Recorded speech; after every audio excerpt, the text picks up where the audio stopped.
You're listening to Mammal Watching with Charles Foley and John Hall.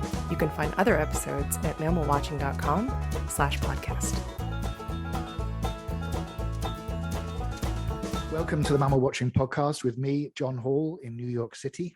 And me, Charles Foley, in Minneapolis. So today we are going to do something a little different to our usual podcasts, and we are going to talk about gear. Now, mammal watching is a fairly gear-intensive hobby, and it's quite possible to load yourself down with all sorts of tools and toys and to spend a ridiculously large amount of money buying them. But some of these tools are extremely useful, and frankly, some of them are essential if you want to try and find mammals and see them properly.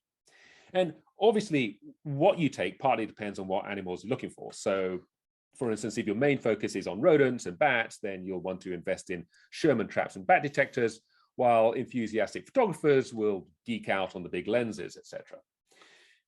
And today we are going to share with the audience what gear we use in the field when we're looking for mammals and why we find those items useful. And we're also going to share some travel and packing tips that we've accumulated over the years, normally, of course, through bitter experience. And to join us in the conversation today, we will have not just one, but two guests, both of whom have traveled extensively around the world looking for mammals and who will share their insights and expertise with us. John, would you like to introduce our guests? I would indeed. First of all, let me introduce Charles Hood, whose name will be familiar to many people who follow the website. Charles is a friend of mine, a mammal watcher, travel companion. He is an author of 18 books, many of which have been about wildlife, but in recent years. He's written books with Jose Gabriel, who's been on the podcast you'll know. And Charles is also the author of a forthcoming book on the wildlife of Sonoma. And huge prestige, Jane Goodall will be writing the foreword for that book, which is super exciting.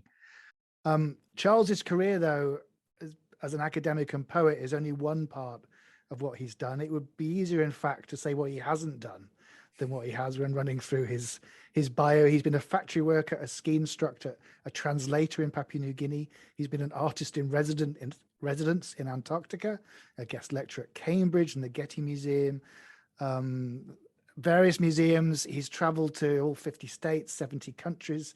He's broken various bones doing many different things. And although he hasn't had malaria or syphilis, he tells me, he did manage to catch bubonic plague, but that was while birding. So, you know, you get what you get. Charles is a birder, but a reformed birder, I would say. I think mammals now hold a greater place in his heart. So welcome, Charles, to the podcast. But before you say, thank you, John, let me just introduce Fiona, who needs no introduction. She's been on the podcast already, but Fiona Reid is back. She is a scientist, a researcher, an artist, an author, a tour leader, a travel guide, and I owe her more mammal ticks than I think anyone else on the planet, because she's always identifying the things I've caught that I can't identify, especially from South America, including a really cool rat in Panama a couple of weeks back, which I'm claiming, even if Fiona's not 100% sure. So welcome, Fiona. Welcome, Charles. Thank you for joining us.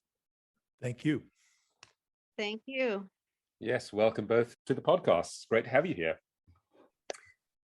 And I'm very happy to see the two of you, Fiona and Charles Hood, here again. I feel like we are all best buddies now after the mammal watching social occasion of the year last weekend in Flagstaff, Arizona, where the great Jose Gabriel Martinez Fonseca, now PhD, got married. It was really lovely to see you guys and to be at the wedding.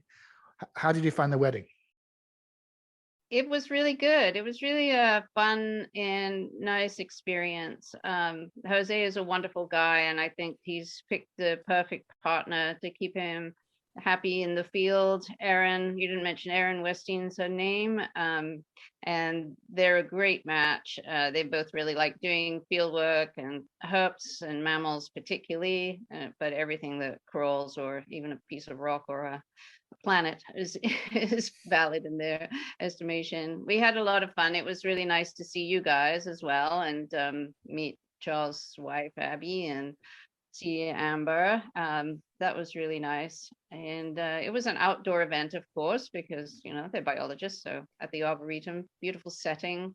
somewhat windy, but really nice. And I saw a few mammals on the trip, not that many, but saw some cool birds in Arizona as well. It was great. How about you, Charles? I just want our listeners to know what a great dancer Fiona Reid is. You get a mojito or that girl, and she could just tear up the dance floor. I have the pictures to prove it. And John Hall is a great wedding. You should bring John Hall to your wedding, even if you don't know him very well, because he gives a great wedding toast. So I think that's your second career, John Hall. And for once, all of my pictures are better than Jose's, since he didn't take any pictures at his own wedding. The listeners may remember that Jose and I just did a book called Sea Turtles to Sidewinders, a herpetology field guide to the American West.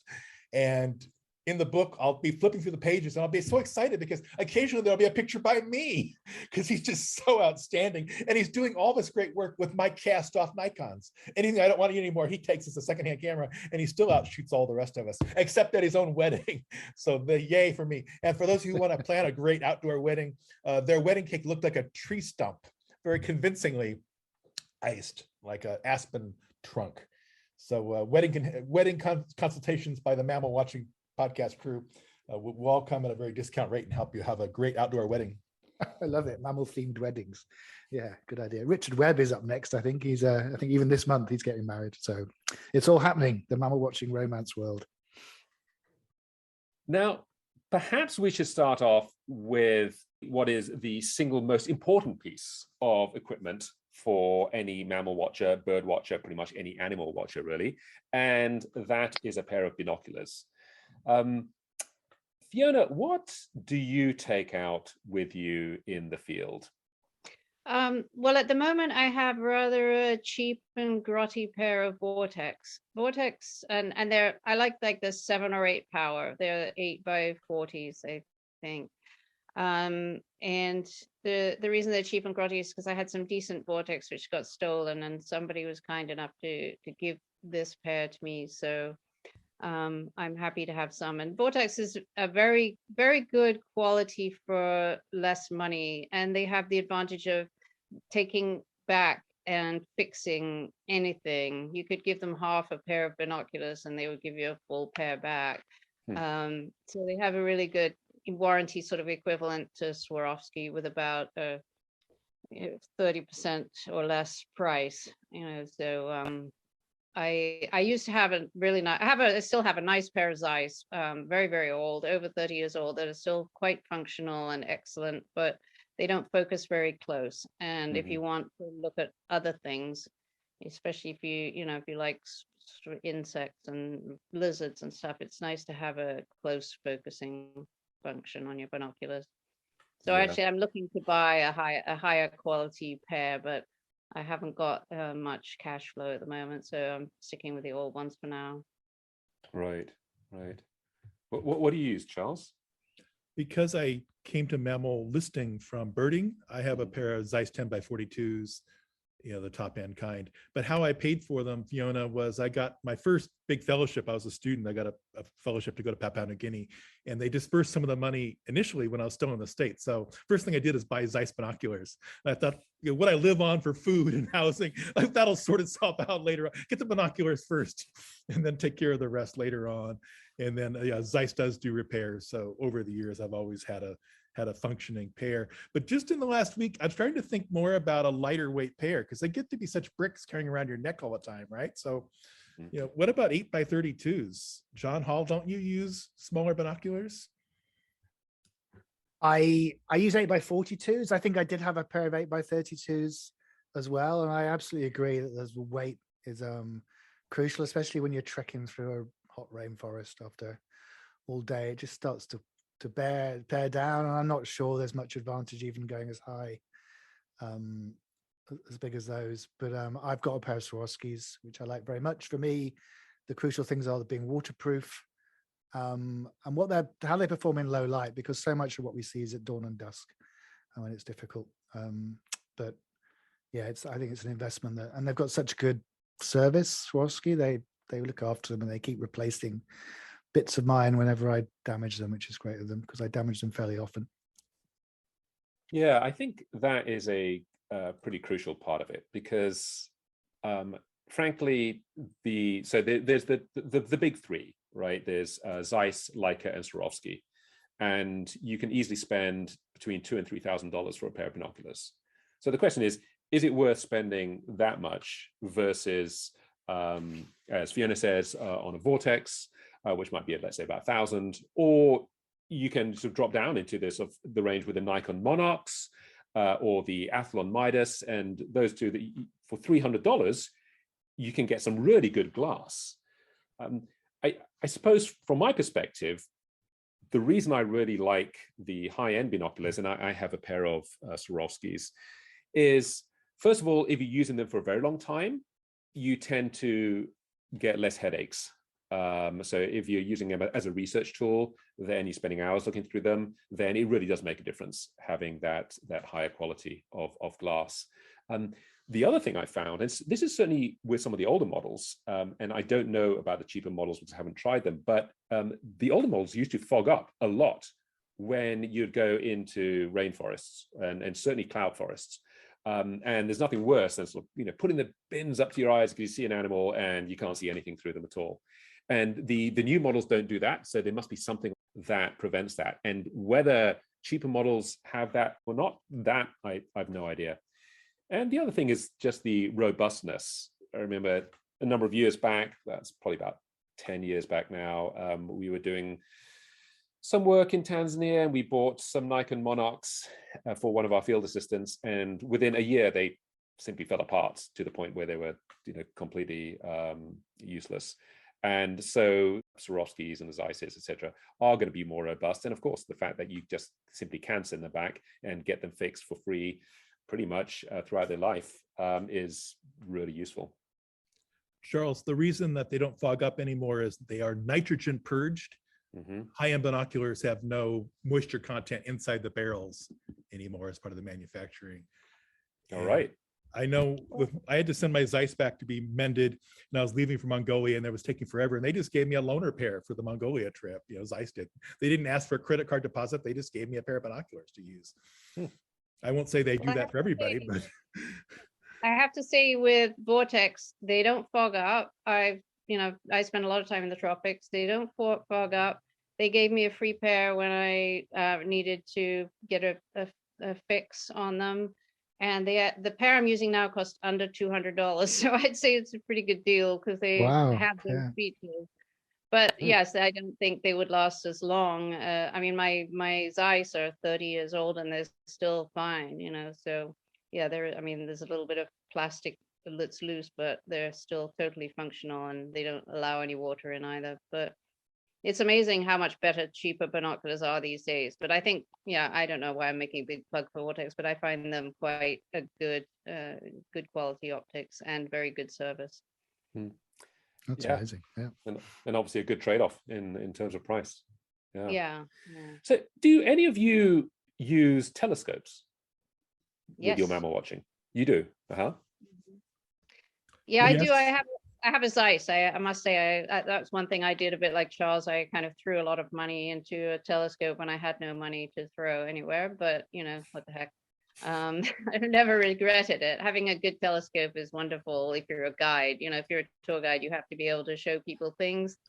And so regardless of what you're looking at, I found them actually, it's surprising how useful they can be for things like bats inside a roost where there's a really high ceiling. Like if any of you've been to Gomantong caves in Borneo or any of the big Bornean caves, ceiling's really high, and if you have a scope, you can actually identify the bats, but binoculars you really can't. And so it can be useful for things like that. And an animal that's kind of stationary it can be good for distant monkeys on a slope or something like that. But of course, it's another big thing to lug around. It's nice if you have a position where you can just sort of set it up and look through it, not have to carry it too far. I went to Oman and United Arab Emirates over winter break with Mike Richardson from the UK. And I brought a little 65 millimeter objective birding scope, a Swarovski with a small Swarovski. And we were intending to use it for tar, which he saw and I didn't, so we didn't need that. But we're looking for dolphins. We got a life dolphin out of it. We both did, because we could see it very clearly, and it was fun to watch them behave, but also there was no question about the ID by having the scope up. And then I didn't mind looking, I don't bird list anymore, but I don't mind looking at, shorebirds and sussing them out. So it's nice to have a scope along. Because that was a desert trip, we didn't need a lot of warm clothing. So there was room in my checked bag to bring a tripod and a scope. Mhm. So you checked it. That's interesting, because I do have a scope, and whenever I'm on trips and someone else has a scope, I will end up using it. But I don't think I've ever taken a scope on a trip, because my hand luggage is always full of camera gear and binoculars and everything else. I wouldn't risk checking it. So well, I should say I only checked the tripod. The scope was right, yeah. I brought a briefcase because I was actually working anyway, so I had a computer, so I just put it in my briefcase, and then I had a regular camera bag for my other optics. Okay, It's fine. Mm. You're allowed your personal item. You're allowed on a plane, right? So for some people, it's some people bring these huge purses. Why can't I just have a briefcase? And a small telescope fits in a regular briefcase. A soft-sided briefcase. Mm-hmm. okay. Yeah. I took mine to Ladakh, John, on that trip. We went together to look for snow leopards. But to be honest, I'm not particularly adept at looking through them, and the guides kind of co-opted my scope pretty quickly, and I was perfectly happy to let them use it and just find me a snow leopard, which eventually they did. So if I could make a pitch on binoculars, if any of our listeners have a spare pair of really, the beginning binoculars, the karate ones, always bring extra binoculars on a trip, because you'll meet some young guide who is starting out her or his trajectory, and they could be gifted that as a tip at the end of the journey. So I don't have any old binoculars, because I've given them all away, either to friends or neighbors or kids or guides or whomever. I think I've given away 8 pairs of binoculars over the years. Yeah, a very good tip. Cameras. Charles, I know you are a pretty enthusiastic photographer. What camera gear do you typically take with you in the field? So cameras have really gone through a radical transformation in the last year. If we think of, all of us are old enough to remember going from film to digital, but inside the digital world, the Nikon, Canon, Sony triumvirate right now have really moved ahead. So I was just in the Baltics, just yesterday, I just flew home, and shooting Wolverine at 10,000 ISO. If you know your technical numbers, just an absurdly high number compared to the film days, and hand holding a telephoto lens at 1/20th of a second at 10:30 at night. And this is with the Nikon Z9, which is this mythically impossible to get, a mythically expensive camera that I happen to have and that I'll guard with my life anywhere I go. But really, any of the top end cameras are going to just produce astounding results compared to even 5-10 years ago, which means also then last year's model will be available on the used market at a significant discount, as the well-heeled people go to get the newest and coolest and best kind of object. Fiona, are you much of a photographer? Sort of on and off. I have some nice Canon lenses, but my body, my camera and my personal are both kind of old and useless. I do need to upgrade, and I've sort of been up in the air about this, because people get fairly good results with the bridge cameras, and they've improved so much. Like Charles was saying, if you get something that does handles high ISO well, that's so important for the stuff that we do with flash and obscure lighting, and mammals are always kind of skulking around in semi-darkness. So I'm torn between getting a new body and keeping my lenses so I could get a mirrorless, because they seem to be the ones that are really good with low speed and high ISO and everything, or getting a fancy bridge camera. The problem is I hate lugging stuff around, and so half the time I just don't have a camera with me except my phone, and you know how useless that is. So I don't know. I haven't decided what to do, but I took out a small old bridge camera last week, and I actually got a few pictures, but nothing. And it was better than a phone, I have to say, but I haven't made up my mind. I'm interested to hear what everyone else has to say. And John, you used to lug around a big 300 2.8 lens, and you got rid of that, didn't you? I did. I gave it to the guy who, well, I've long-term loaned it to the guy who looks after the website as payback for all the work he does. And he's a much better photographer than me, and he's using it to take pictures of his son, who's a golf prodigy. So I got a mirrorless. I think largely after talking to Charles, he inspired me that it was worth the plunge. And that was a year ago. It's still heavy, but it's a lot lighter than a regular SLR, and the lens too. I'm not much of a photographer. I don't have the patience. I don't really care enough, to be honest, about the quality of my pictures. Mainly, I have it to take a record of stuff so I can prove I've seen it, but also more importantly, perhaps to satisfy myself when it comes to identifying bats and rodents and so many other things I see that I'm not 100% sure what they are, or I know how easy it is to make mistakes. So I use it for that. I don't like, I'll take pictures of something for 10 minutes, but I'm not going to sit there all day and get the perfect shot. That would just frustrate me intensely. So I use it for that. But it's certainly this Canon mirrorless I've got. It's a lot easier to take decent pictures or halfway decent pictures with that than with any other camera I've had. I mean, some of my pictures come out pretty good considering the lack of skill of the photographer. So yeah, I'm very happy with it, and it's really good in low light, fast, it focuses. I'm not sitting there for 5 minutes while the thing zooms in and out of focus trying to get a picture of the possum in the spotlight. So it's very good for mammal watching in that way. Yeah. And you've changed to the Canon 1-400mm lens, haven't you? Isn't that the one you use? I did. I was using that with my regular, with my last, with my SLR, but now I've gone the mirrorless. I've got I think it's 1-500 mirrorless lens. Okay. Which is exceptionally good, and it's also good almost as a macro lens. So remember those mice we saw in North Carolina that we were photographing the little white tent? I was standing just, I guess, a meter from the mice and getting really lovely close-up kind of portraits of them with that lens. So it's very versatile. Right. Yeah, because I'm not a big photographer. I have an old camera body, but I do have the 1-400mm lens. It's for the SLR camera. It's the EL lens. And I find that to be a really good focal range for me. I can get things reasonably far away and things moderately close. And for things really close up, then I will either take a small pocket camera, or these days, I sometimes just use my phone. So that's pretty much what I restrict myself to, just because like Fiona, I just don't like hauling around huge amounts of camera gear. But Charles, what focal length lenses do you typically use? Nikon has a brand new mirrorless 100-400 that takes a teleconverter if you want to extend it. And as John Hall was just saying, you could also almost take a macro with it. So it's brand new. It's super light, super sharp. It's magic. It's very expensive magic. So for our listeners, I have 2 bits of advice. Number one, get a second job. And you think I'm kidding, but I'm not. I've been working 2 jobs now for the last 25 years. And that's how I pay for all this extravagant, lavish lifestyle that I live. And then my wife and I have separate finances. I recommend that to everybody who's listening. So when she says, how much does it cost? I go, I don't remember. I was on some kind of a discount or a special. And then if she doesn't believe that, I say, well, it's for Jose Gabriel, because he is beloved in our household, and anything that he and I do together, if he's involved, that magically, then suddenly I get dispensation to spend any amount of money if it's for Jose.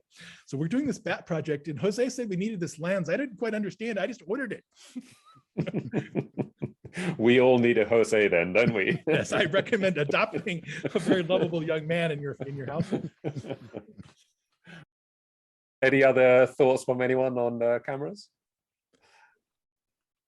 There's going to be a problem for all of us that cameras are going to become more and more expensive, because the bottom end stuff is being taken away by cell phones. The Nikon and Canon and everybody used to make X amount of dollars, X amount of yen from selling beginning cameras, and just everyone uses their phone. So the cameras are getting fabulous, but they're also getting fabulously expensive, and that's just going to be a reality going forward. Yeah, well, currently everything seems to be getting fabulously expensive, so part of the trend there. So let's move on to spotlights, or torches as we call them in the UK. And I must admit, I have something of a torch fetish, and have spent far more money than is good for me on torches over the years. and I've got a massive collection of torches in various states of disrepair sitting in my cupboard. So I have to admit it's something that I do really like and use a lot. What do you guys use for torches, and what type? Do you handhelds, or do you use headlamps, etc.? Fiona, what do you use? I'm a bit like you, Charles. I have a total fetish for lights, and every time I hear about one, I buy it, regardless of whether I really need it. And then it goes wrong, and it just stays in a pile of like, maybe I'll figure out what's wrong with this sometime pile. It's, so there's a sort of deceased and dying headlamp pile that's taking over my universe. But I find headlamp that it's so annoying that they always come with strobe and million settings. I mean, for goodness sake, mammal watchers, we need a headlamp that you turn off and there's a high and a low. I would say that would be nice, because sometimes the low is good and the batteries last longer and you can walk around, or you can use it in your tent or whatever. But basically you just need a nice bright light, really, don't you? So of my collection, I'm holding one here that it's called a night core, and it looks like the most pathetic little thing, but it's rather marvelous because it has a red light setting, a low and a high red light. And this is really good if you've got some animal that you can see doing something at night and you don't want to really bother it too much, so you can sort of continue watching it.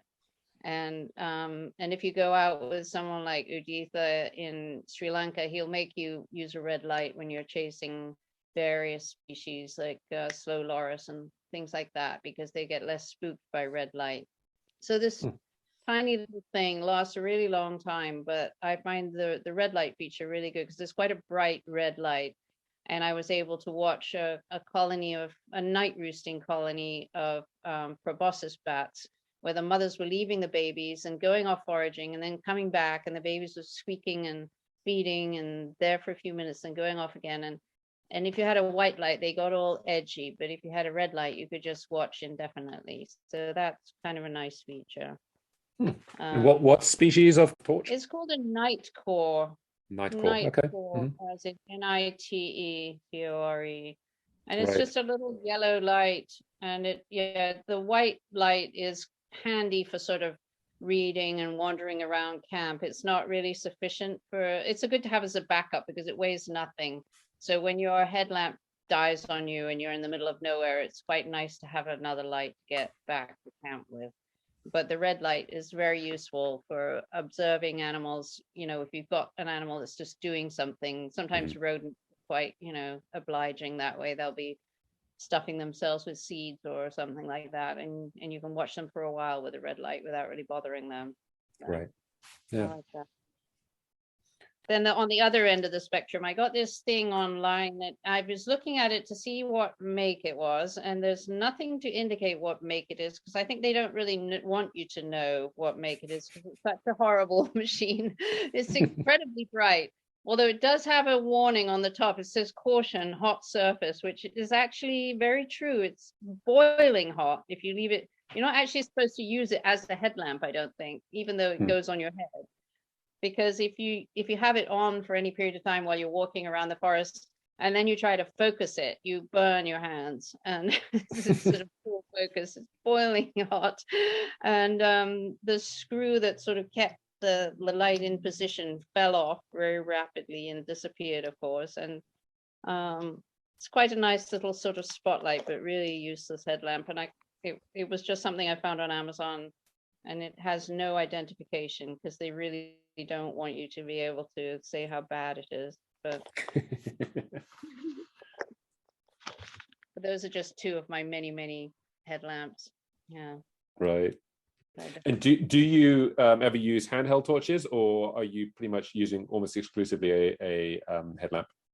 Oh, I have just as big a collection of handheld torches and lots of opinions about them too. I think it was John's advice, I got this huge Phoenix. I think it's a Phoenix, this massive thing that takes zillions of batteries. Yes, the TK75. Yes. And I took it, and it's a marvelous big hefty light, and I took it to Ghana. No, I think it was Gabon, and then it promptly sort of stopped. It would just discharge the batteries when it was off, and so the batteries were never charged and never worked, and it was extremely. And I contacted them, and they said, "Oh, your warranty just expired, so you can't get it fixed." And anyway, so it's one amongst my dead pile. Yeah, that's too bad. Yeah, I have typically found Fenix to be, because Fenix is one of the sort of higher quality Chinese brands, and most torch brands I find to be very unreliable, and this is one of the very few that I have found to be fairly reliable. So sorry to hear that didn't work for you. And that 75, it's a real flamethrower. And the problem I find is that often the batteries will run out, particularly if you keep it on a fairly high setting.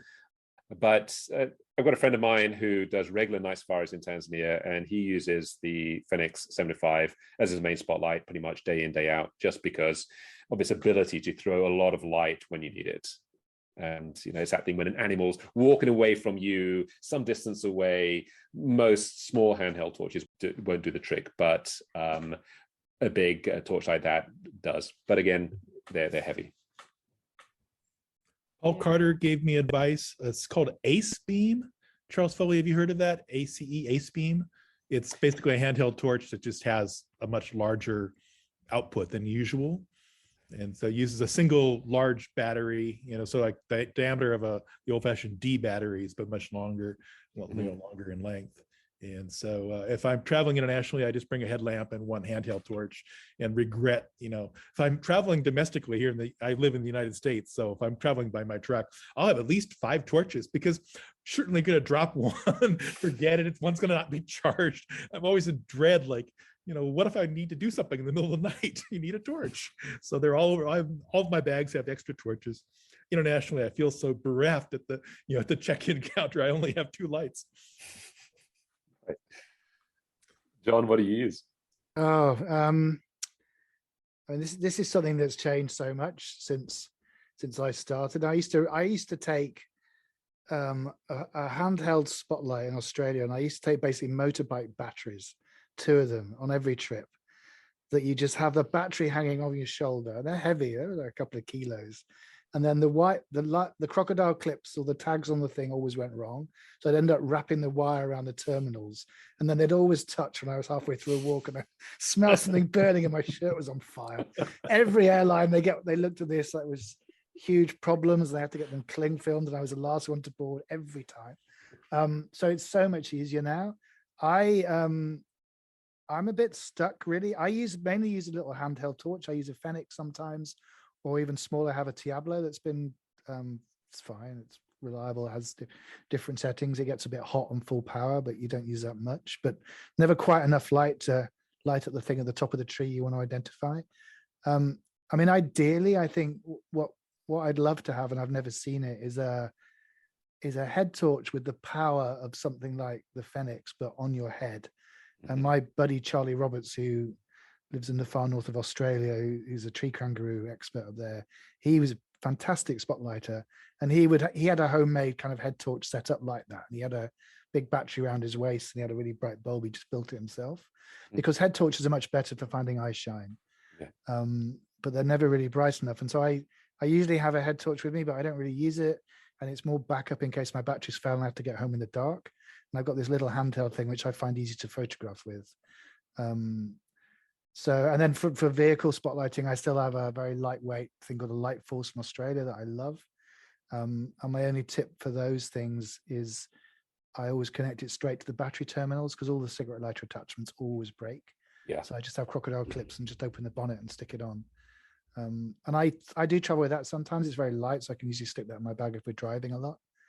But I've yet to find the perfect thing. I have to say, a head torch with the power of one of these really good handheld torches, but a variable beam would be ideal, I think. Yeah. Well, it sounds as though Fiona's found one, but it's brand maybe. forehead every time that she uses it. Yes, it's not too bad, so long as it's very bright. I have to say that it's pretty good. I can see up into the canopy reasonably with it. it has a square when you focus it. You don't get a round dot, you get a square shape, but that's okay.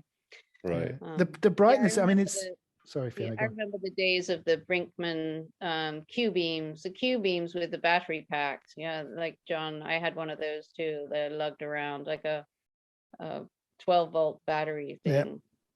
Weighed at least 2. It felt like it weighed about 10 kilos, but you're probably right, it's probably just 2. But after a whole night out, it definitely felt like 10. Yeah, especially if you had to carry a spare with you, because it didn't last that long.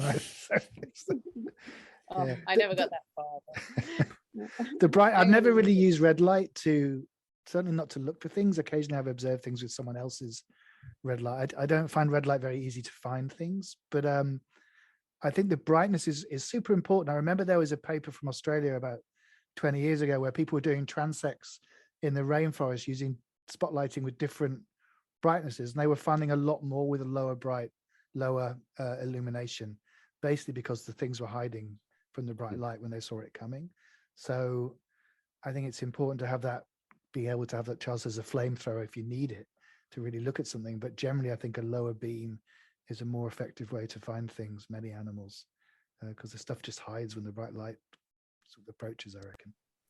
I think also we have to think about the mammals. I mean, the mammals are out there nocturnal. They're not used to having like a really high power light shone in their eyes. It's probably not very good when, especially you've got a big group of people, they all want to see something and you're putting a really strong spotlight right on its face. It's something people should think about, whether it's justifiable. Yes, I think the trick is either it's like, not to shine the light directly on animals' eyes once you've seen it, or drop it down to lower light power, or I sometimes move the torch off to the side, and so then I'm just looking at the animal through the diffuse side light.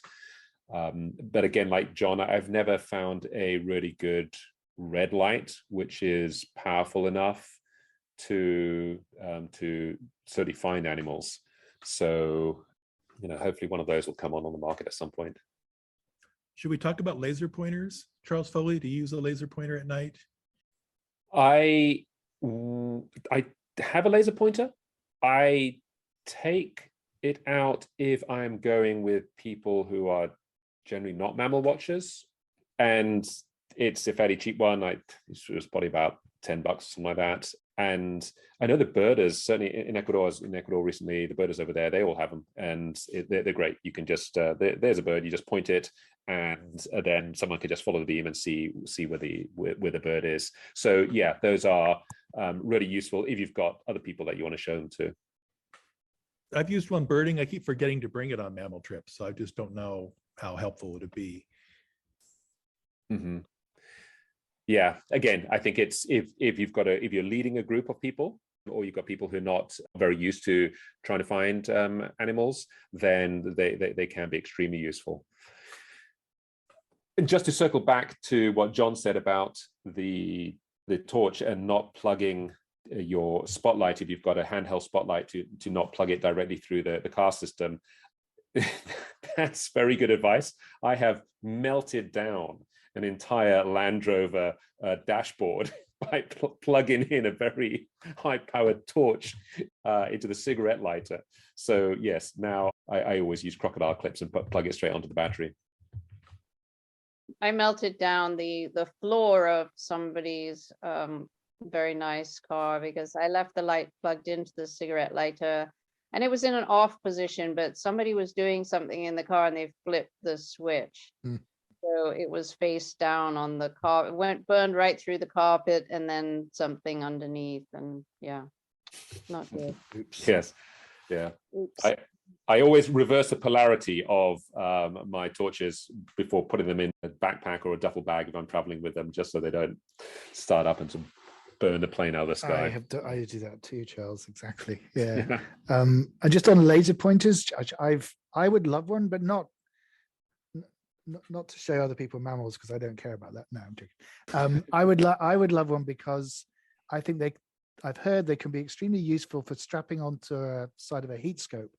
So when you're with other people and you're looking at something through the heat scope, and it's very hard to know where you're looking, right? You've got this 2D sort of set of branches and there's a little white light in the middle.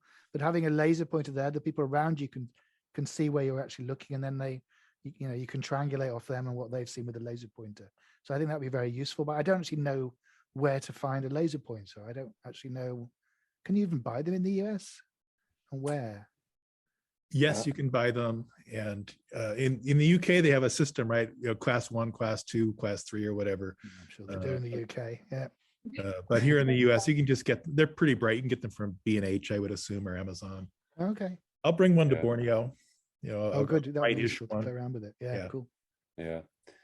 And I think what we will do is put a list of all the equipment that we've been talking about on the Mammal Watching website later on. So if people want to refer to that, they can look at those. So because this is a particularly long podcast, what we're going to do is release it in 2 sections, with this being part A and the next section being part B, though both of them will be released simultaneously. However, before we do that, Fiona Reid is going to say a few words about some of the binocular companies.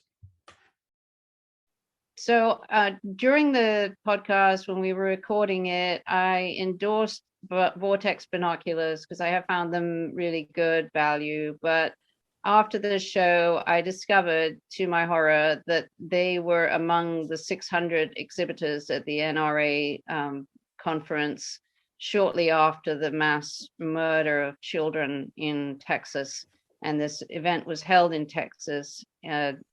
Not only Vortex, Swarovski, Leica, and Bushnell were there. It's just incredibly thoughtless and heartless of so many people. And I, for one, cannot endorse those companies, particularly Vortex, the one I did endorse at this point. Thank you. Thanks, Fiona. Understood. And we will put up a full list of everyone who was at the conference exhibiting, so people can make up their own minds. You've been listening to Mammal Watching with Charles Foley and John Hall. You can find other episodes at mammalwatching.com/podcast.